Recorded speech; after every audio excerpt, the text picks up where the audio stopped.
Saudara-saudari terkasih, apakah saudara sudah memulai hari ini dengan penuh sukacita dan punya niat untuk berbuat baik meskipun kecil? Semoga Tuhan memberkati niat baik saudara. Jangan lupa hari ini hidup sepenuhnya, karena hidup hanya sekali dan sangat singkat, jadi harus menjadi inspirasi. Inspirasi hari ini tentang perjalanan Camino yang ketiga. Kami berangkat dari Redondela menuju ke Pontevedra, dan semakin hari semakin mengenal berbagai macam karakter dari para peserta Camino. Dan ternyata kisah di antara mereka sangat menarik. Ada yang memberikan surprise kepada istrinya, sudah 1 tahun dirahasiakan. Jadi istrinya tidak tahu kalau suaminya itu mau ikut Camino ini, karena ketika ditanya, tidak, saya tidak bisa cuti. Maka dia minta izin untuk ikut Camino dan dia menyebut beberapa teman yang ikut. Lalu suaminya mengizinkan. Tapi diam-diam dalam perjalanan, suaminya memutuskan sebetulnya dia ikut, tapi mendaftar dengan nama lain. Lalu sampai dengan hari H berangkat, sesudah 1 tahun, istrinya baru tahu kalau dia ternyata ditemani oleh suaminya. What a surprise! Bisa mengadakan Camino berdua dengan suaminya, ditambah dengan surprise yang diperjuangkan selama 1 tahun. Lalu dalam perjalanan juga ada pasangan-pasangan yang menyadari bahwa pasangannya lebih rajin, lebih kuat untuk berjalan. Kalau bersama dengan istrinya, dia justru malah sakit karena pelan-pelan. Lalu istrinya mengatakan, sudah kamu jalan duluan, nanti saya jalan dengan yang lain.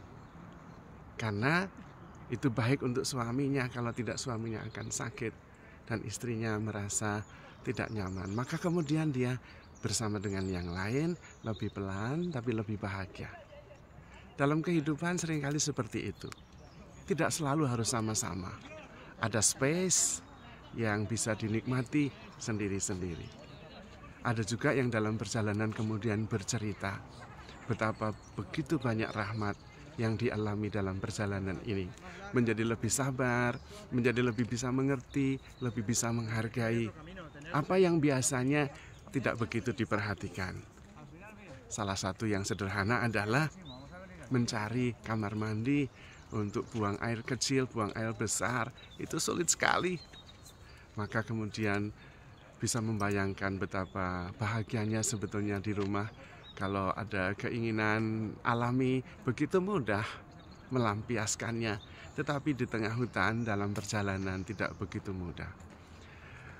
Dalam perjalanan ini juga irama badan itu dirasa begitu terasa. Dan kemudian bisa menjadi signal, bisa menjadi tanda-tanda alarm yang membuat kita harus memperhatikan. Dan kemudian sadar bahwa sehat itu adalah keseimbangan antara rileks dan kemudian seimbang. Kalau tidak rileks, tegang, maka kemudian sakit. Tetapi kalau tidak seimbang, sama saja, sakit juga.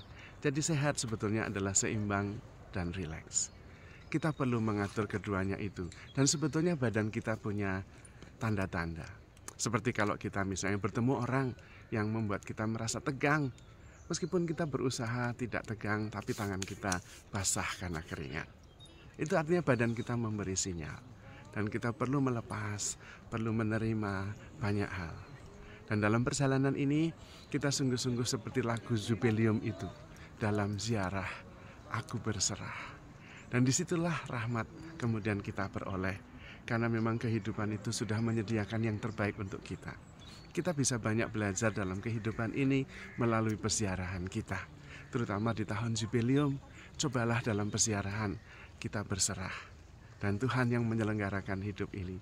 Hidup jauh lebih membahagiakan, hidup jauh lebih menggembirakan. Maka saudara-saudari terkasih, selamat berziarah selama perjalanan tahun Jubileum. Dan berkat Tuhan melimpah untuk Anda semua. Jangan lupa, handle yourself with care because you are loved. Tuhan memberkati. Salam dari Redondela.